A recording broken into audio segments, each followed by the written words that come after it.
Hi everybody, welcome to another Live with Children. We're here at PEGS Europe in Barcelona. We're into the afternoon of day one, and I'm joined again by Paul Royle from Bio-Rad, who's going to tell us a bit more about some of the posters they're presenting this week at PEGS Europe. So, Paul, tell me more about the poster which is behind you. Yeah, certainly, Rizwan. So, this first poster really describes our new antibody library. Yeah. And the philosophy behind the design of this library is really summarised by these two pie charts here. Yep. So what we believe is a normal antibody library will contain, or a proportion of the space will contribute functional binders. Yep. Another part of the space is miscloned genes, so these could contain a stop codon, they could be out of sequence. Yep. So these won't result in antibodies displayed upon the phage. But we also believe there's this region which is correctly cloned antibody genes, but these are underrepresented in the sequence of binders, functional binders that come out of a phage display campaign. Right. So really our insight into this has allowed us to design a new library where we've really omitted most of the sequence liabilities. So what we believe is, in terms of the overall size of the library, we've usefully occupied as much space as we reasonably can, Yep.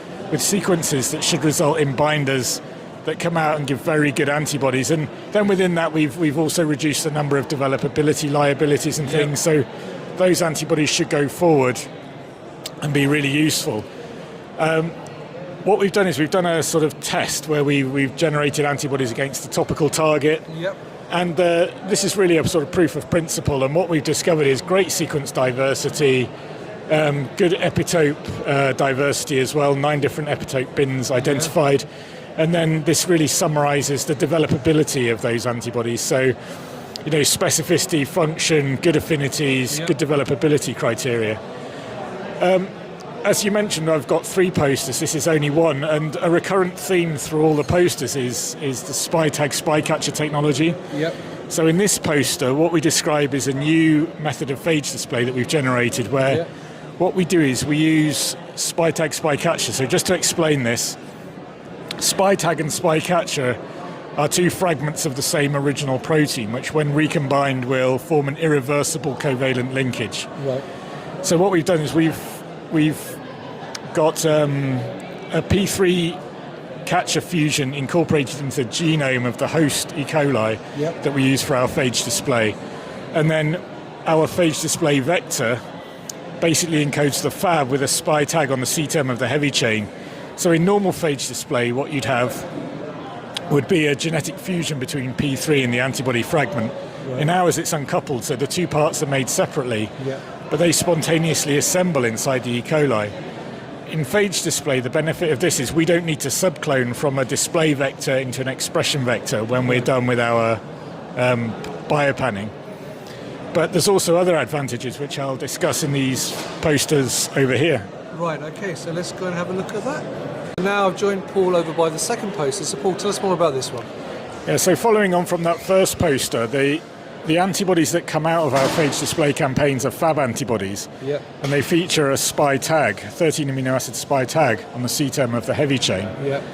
And really what this allows us to do is, combined with like a menu of pre-prepared catcher proteins, we can mix the Fab and the catchers to rapidly convert the format without the need for subcloning. This reaction's actually very quick, so what you can see here is we leave it running for an hour, but the reaction's really gone to completion in about 5 minutes. So what this means is if we generate, say, 20 antibodies in a campaign, the customer could get all 20 antibodies in 3 different formats without the need for subcloning, which is time-consuming and expensive. So the customer can try different antibodies in different formats for different applications, all at the same time with minimal cost and minimal timelines. And then a further refinement of this is shown on this poster over here. Let's have a look at that one. So we've extended this SpyTag spy catcher to make a version, and really the purpose of this is to allow us to rapidly prototype different bispecific combinations. Right. So what we have here is the natural catcher to which our spy-tagged antibodies will spontaneously covalently bind. But we've also produced a locked version by the incorporation of an artificial cysteine in here, and then a molecule such as Ellman's reagent or HPDP biotin, which basically blocks this site.